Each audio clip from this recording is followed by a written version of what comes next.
Radio Sucesos 101.7 FM presenta su noticiero Sucesos con Milton Pérez y Verónica Larrea. Un periodismo libre para una democracia plena. Los hechos y las opiniones de los sucesos que marcan nuestro tiempo.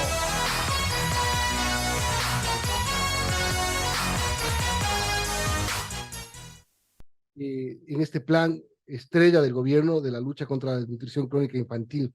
Primero, ¿cuáles son las cifras, digamos, las entidades que avalan? Ustedes tenían ya este dato hace algunos meses, pero estaban haciendo una validación por parte de entidades independientes, digamos, ¿no? No sé si extranjeras, para que la cifra sea publicada. Milton, buenos días, Verónica, buenos días. Gracias por la invitación. Siempre es un honor compartir con usted. Mire, yo creo que como usted lo ha dicho, este es el mayor legado del presidente Lasso. Este es un trabajo de todos los ecuatorianos. Creo que el Ecuador logra ubicarse inclusive en el acontecer internacional con un trabajo de esta naturaleza para haber logrado una disminución de 3.5% porcentual con respecto a niños con desnutrición crónica infantil. Realmente era una situación continúa siendo una situación lacerante para nuestra niñez. Creo que esto es uno de los legados que como gobierno, que como presidente Lasso y su gabinete dejamos al Ecuador, para que además esto no se convierta en una política de gobierno, sino por el contrario, pase a ser una política de Estado. Milton, lo referente al tema de los organismos internacionales, siempre es importante que ante un hecho de tal trascendencia, de tal importancia, también exista un aval técnico, metodológico, estadístico por parte de organismos internacionales como el Banco Mundial, UNICEF, la CAF, las propias Naciones Unidas, que han formado parte de una valoración que permite de alguna manera, Milton, de que esto se acentúe en la exactitud. Inclusive hubo un rango y un cambio metodológico que sugirió los organismos internacionales, que permitió ajustar inclusive la metodología estadística. Déjeme salirme un ratito de ministro para ponerme en el plano de economista. Efectivamente, en el 2018, la encuesta de aquel entonces tenía una metodología específica, la misma que probablemente era incomparable con la actual. Y lo que hicieron es generar un ajuste metodológico para que exista una comparabilidad entre pares y de esta manera tener resultados muchísimo más exactos. Por lo tanto, 3.5%, hágase una idea, el estado del Cuenca, ¿no? 20.000 personas, 20.000 niños logramos hacer que no tengan desnutrición crónica infantil en nuestro gobierno, lo 20 cual mil es niños uno. fuera de la desnutrición crónica infantil Sí, en ese el es el país. promedio, ese es el promedio que significa haber logrado una reducción de 3.5% dentro de este proceso que hemos llevado ¿Qué adelante. significa libres de desnutrición crónica infantil? Significa, porque otra vez, lo que siempre hablamos y decimos, la desnutrición no se combate solo con comida, Así no es es. llevar kits alimenticios A a los ver, bares, está desde la barriga de la mamá, de cuando acuerdo. está en gestación y con los servicios básicos que eso significa para una vida digna. Por eso, Milton, que el tema multicausal, que es lo que genera la desnutrición crónica infantil, tiene que ser evaluado por ustedes, los medios de comunicación, por quienes nos escuchan y nos miran, porque esto tiene que tomar una conciencia nacional de que es lo más grave que le puede pasar al futuro del país. Cuando usted tiene a casi 2.5 niños de cada 10 con desnutrición crónica infantil, está hipotecando el futuro del Ecuador. El país, cuando tuvo la mayor cantidad de recursos, aproximadamente un promedio del precio del petróleo en $140, tuvo crecimiento de desnutrición crónica infantil en el país. Hoy tenemos un promedio de 70, 75, 74, $72 de promedio de barril y hemos logrado una disminución. Por lo tanto, primera premisa básica, no se trata solo de recursos, sino saber invertirlos bien. Segundo, no es un tema eminentemente alimenticio, es un tema multicausal, chequeos prenatales, chequeos médicos del niño sano, llevar un control adecuado del procedimiento y de los comportamientos de los niños. Hagamos un ejemplo. Pensemos en un niño de alguna comunidad de la Sierra Centro que tiene todas las condiciones de tratamiento, el Ministerio de Salud, el Ministerio de Inclusión Económica y Social, su madre tiene acompañamiento familiar a través de los programas CNH de nuestro ministerio, etcétera, pero no hay agua potable. Entonces, no hemos cerrado el círculo. Por lo tanto, la Secretaría Técnica que la preside Erwin Ronquillo ha logrado, Milton, la articulación de 3 instituciones gubernamentales y a ellas sumarlas 221 alcaldías que de manera conjunta con el Banco del Estado reciben créditos para poder cerrar este círculo y volverlo virtuoso, de tal manera de que aquel niño no caiga en desnutrición crónica infantil y deje ponerle en el contexto real de lo que ha sido este logro. Hoy en día, una enfermedad crítica y perversa como el cáncer, para ejemplarizar, en algunas latitudes del mundo y algunos tipos de cánceres ya se están curando. Sin embargo, si un niño adquiere desnutrición crónica infantil, Verónica, Milton, esto es irreversible. No hay vuelta que dar. Sus problemas futuros, psicológicos, físicos, intelectuales, psicosociales, son perversos para su vida. Y teníamos un promedio de 2.5 niños de cada 10 niños en el Ecuador que sufrían desnutrición crónica infantil. Hoy hemos logrado una reducción de aquella tasa fuerte, difícil, dura, que hoy en día la ubicamos en 20.1%, con una reducción de 3.5, lo cual en números es lo que le acabo de mencionar, de acuerdo al cálculo del INEC, es como si hubiésemos logrado que 20.000 niños, un estadio entero, escenifique, hago una fotografía de un estadio entero del Cuenca, del Alejandro Serrano Aguilar. Logramos traerles de acá y están en una sociedad. No se llene ese estadio. Sí, se suele llenar, sí, se suele llenar, somos la mejor hinchada del país. Ya ve, le ejemplaricé con Cuenquita, ahora que estamos próximos del partido también. Ministro, hablando de inversiones, entiendo que para finales de este 2023 la cifra de inversión será de 650 millones de dólares. Cuéntanos cómo se ha ido invertido este dinero para tener las cifras positivas que nos está dando ahora. Mire, yo en algún momento aquí en su medio de comunicación, cuando un poco evaluábamos las circunstancias de popularidad del gobierno, yo decía, el presidente llegó y generó un mérito totalmente positivo para el país y en el transcurrir del tiempo, como decimos en Cuenca, se convirtió el demérito del mérito. ¿Qué es esto? Llegó y vio que existía 200 millones de dólares para informar en el Ecuador. Informar entre comillas o quizá convertir en un estado de propaganda como habríamos evaluado en algún momento. Retiró ese dinero y dijo, no, eso tiene que ir a desnutrición crónica infantil. Un mérito, sin duda. Un demérito en el contexto político en algún momento puede ser, por eso es que hay muy pocos temas que se sepa del gobierno, no solamente desnutrición crónica, que hoy lo estamos analizando, tema educativo, tema salud, que lo podemos profundizar.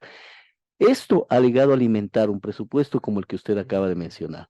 650 millones de dólares concluirá. A la fecha son 544 millones de dólares que están ejecutados, 100 millones en este año adicionales, 644 y concluiremos con 650 millones a terminar diciembre. Esto ha ido para reaperturar los centros de desarrollo infantil. En mayo del 2021 encontramos 0 centros aperturados. ¿Por qué? Preveníamos de una pandemia. Reaperturamos significa el costo de alimentación, 4 de las 5 ingestas más importantes del día a los niños de 1 a 3 años. Desayuno, media mañana, almuerzo y media tarde. ¿No? Logramos reactivar el tema de centros de creciendo con nuestros hijos. Hoy tenemos 4.800 puntos de atención. Atendemos a 193.000 niños y niñas de 0 a 3 años en CNH. 83.000 niños adicionales en CDI, Centros de Desarrollo Infantil, que son las guarderías, para llamarlo así. Súmelo a ello. Casi 44 millones de dólares en donde están ya 62.000, escuchen bien ecuatorianos, 62.000 madres gestantes y madres de niños de 0 a 45 días que reciben el bono de $60. Hoy por hoy la política es así, ¿no? Yo y más bien no critico, exteriorizo a los candidatos que en este momento hacen planteamientos que se informen y estamos listos para entregarles información. Por ahí alguien planteó la posibilidad de crear un bono de $60, ya está creado.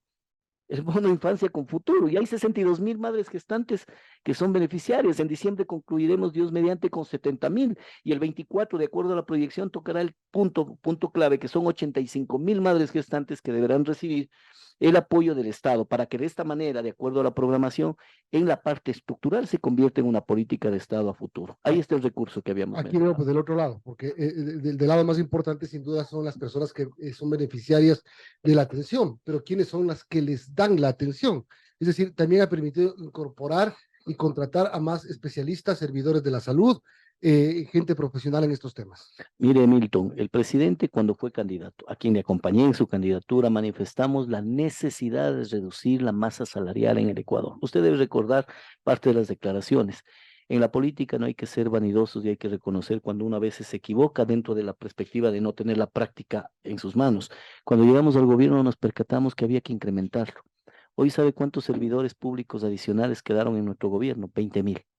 10.000 policías, 5.000 educadores y 5.000 funcionarios más en el Ministerio de Salud Pública, justo lo que acaba de mencionar usted, de los cuales, de acuerdo a la información del ministro Duales, casi 1.370 están vinculados para el tema de desnutrición crónica infantil, de tal forma que los 688 centros de salud que se han repotenciado, han estado puestos en expedita condición, que tienen todas las vacunas necesarias distribuidos, además de estos centros, en su mayoría, los repotenciados me refiero, en las 728 parroquias priorizadas. ¿Por qué son priorizadas? Porque en estas parroquias logramos identificar claramente que hay mayor prevalecencia de desnutrición crónica infantil. Entonces era natural que allí pongamos la mayor cantidad de esfuerzo público, presupuestario, logístico, y de esta manera hemos logrado generar una articulación. Vuelvo a insistir en algo que es fundamental. Todos los esfuerzos hechos por nuestro gobierno, del Ecuador, porque esto es un tema del Ecuador, esto no tiene miramiento, así como el fenómeno del niño que se nos avecina para el mes de octubre. No, nosotros hemos desprendido todo concepto ideológico, partidista, hemos estado sentados en la mesa con la presidenta del CONGOPE, con la presidenta de AME, con el CONAGOPARE, todas las instituciones, porque hay un fenómeno del niño que no mira ideologías y que tiene que ser enfrentado por el Ecuador. De igual forma tiene que ser mirado este tema y este problema de desnutrición crónica infantil, porque todavía queda 20% de niños. Todavía estamos muy por encima de la media latinoamericana, que es 11%. Claro. Algunos dicen que la CEPAL tiene un estudio ya del 9%, de acuerdo a información no todavía confirmada, un promedio del 9%, es decir, estaríamos por encima casi 11% más del promedio de América Latina. Por lo tanto, el problema no se ha acabado. Es un gran avance, pero hay que continuar. Ustedes tienen mapeado, digamos, las zonas donde se produjo esta reducción, porque cuando empezábamos con el tema de la desnutrición crónica infantil y el plan del gobierno, ¿cuáles son los puntos del país más con mayores problemas? Veíamos que en la Sierra Centro tenía un grave problema, veíamos que inclusive en la costa de la provincia de Santa Elena tenía un grave problema. ¿Dónde están estos puntos de reducción ubicados? A ver, muy buena inquietud, Milton. Ayer en la rueda de prensa fue parte de las inquietudes varios periodistas encausados en eso, inclusive viendo desde la otra perspectiva, en donde cuáles son las causas por las que, por ejemplo, el oro tiene una menor cantidad de desnutrición crónica infantil, teniendo graves problemas inclusive que puede tener esta provincia orense. Pero a lo que me voy. En este momento nosotros teníamos en mayo del 2021 a Tungurahua con el 42%. A Cotopaxi con el 36%, a Chimborazo con el 35%, a Santa Elena con el 34%, eran las 4 provincias de mayor prevalecencia. Hoy, para hacer una focalización individual, Tungurahua tiene una caída significativa, no le tengo el detalle exacto del porcentaje, pero hay una caída significativa, Cotopaxi también, es decir, logramos profundizar en esto. Chimborazo, penosamente, se sostiene en un porcentaje ¿Pero qué similar. pasa para que haya esas diferencias? Y es que es multicausal, por eso le decía, no Claro, podríamos porque es que, identificar lo que es un tema exclusivamente de la madre. claro, cuando usted dice multicausal, para que la gente más o menos lo entienda, y si es que yo entiendo bien, le voy a decir, y si es que no está bien, me corrige, Ujú, es el tema de vacunas, el tema de de atención acuerdo, prioritaria, el tema de la llegada del bono, el tema de saneamiento ambiental, agua de potable, acuerdo, servicios básicos, es decir, eso es lo multicausal. de acuerdo. Muy bien y muy acertado la reflexión que usted hace. Por esa razón es muy difícil. Y ayer hablaba con el director del INE, con Roberto, y le decía, deberíamos en los próximos 6 meses profundizar para hacer un valor cualitativo sobre el por qué estás funcionando aquí más, por qué acá no, porque existen condiciones que están inclusive exentas a la responsabilidad de un gobierno, como el tema del agua potable, de los sistemas de saneamiento, que es responsabilidad constitucional y por ley a través del COTAD de los municipios. Y por lo tanto hay temas que no permiten cerrar el círculo. Recuerde, usted le decía, es un tema de acompañamiento familiar, todo el tema de gestación de la madre. Si la madre no va al control prenatal, ya tenemos un problema porque el control de los 1.000 días es fundamental, los 1.000 días concebidos desde el momento de la gestación hasta 2 años de vida del niño. Entonces, si en ese periodo de tiempo una de las causas que pueden generar desnutrición crónica infantil no es atacada de la forma y la tenacidad con la que hemos intentado hacerlo en todo el país, es indudable que puede generar un poco de distorsión en cuanto al cumplimiento de objetivos. Por ello, nosotros hemos planteado el bono Infancia Futuro que entrega a la madre gestante para que se ayude. Y este bono tiene además una condicionalidad especial, Milton. Se entrega $50 a la madre gestante, ¿no?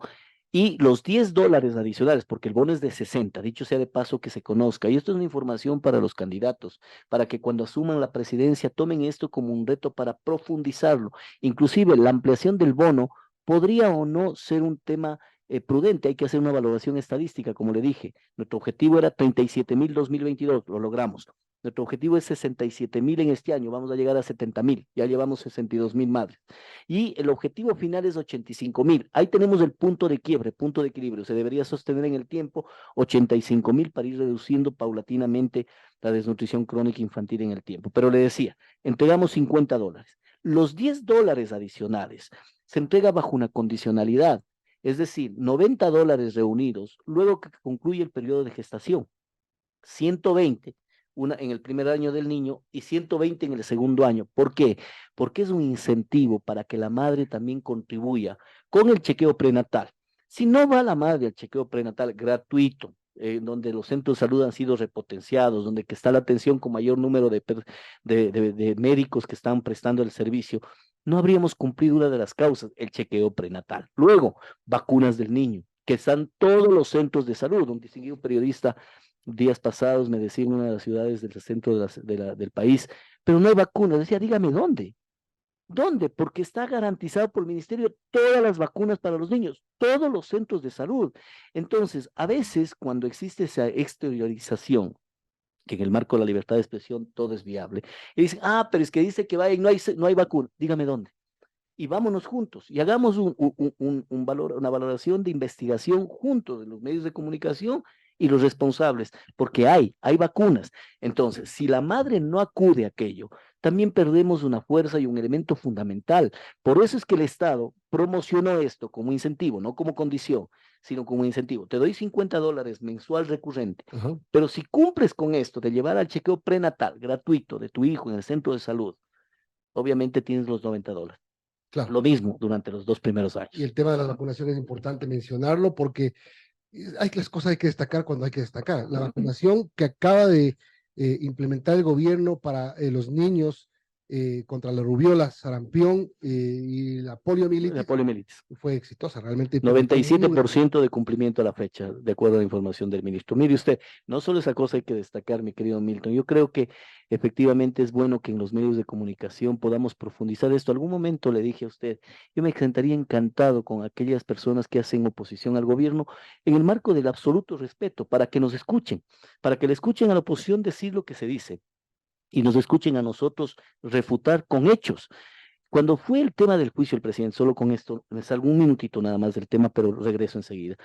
En un debate, en un medio de comunicación televisivo, la asambleísta Veloz, que en ese tiempo le acusaba al presidente, a viva voz y en un micrófono, digo, usted es del ministerio que menos ha ejecutado cuando llegamos al 99.20 en el 2022. Si no estaba yo ahí, eso quedaba como verdad absoluta. Nadie refutaba. Y yo le invité, le dije, renunciemos juntos. Si yo le demuestro lo contrario, usted renuncie. Y si usted me demuestra que lo que dice es verdad, yo me voy. Pido disculpas al país. El problema es que los micrófonos aguantan todo. Por eso es que es reconocible lo de nuestra reducción de la desnutrición crónica infantil, como reconocible debe ser las 19 unidades educativas construidas en nuestro gobierno, de largo superior a lo que construyó en los 2 primeros años del gobierno de Correa y el gobierno de Moreno. Las 34.000 soluciones habitacionales que hemos construido en nuestro gobierno, de largo superior a las 20.000 de Moreno y a las 7.000 de Correa en el mismo periodo de tiempo. Entonces hay que evaluar con datos.